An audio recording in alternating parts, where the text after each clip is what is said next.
Hey, it's Jackson with the first bike check in over a year. Same frame, bunch of different parts. Might as well start at the front end. Start with the peg.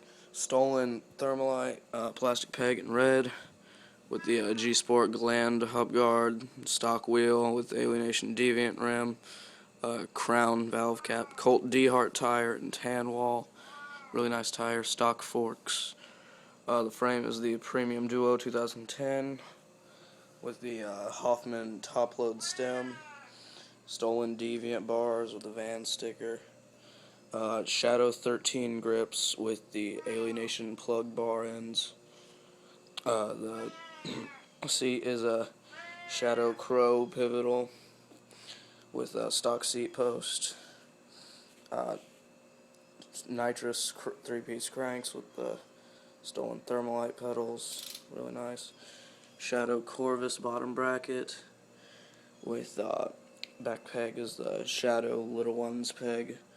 FBM hub guard, this thing takes quite a beating.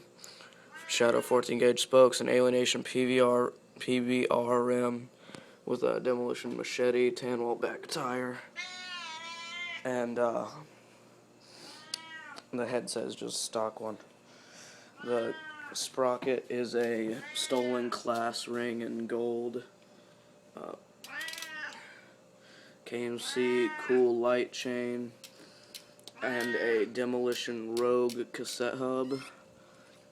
I really like it. It's in left-hand drive. It sounds nice. And yeah, that's my bike. Thanks for watching.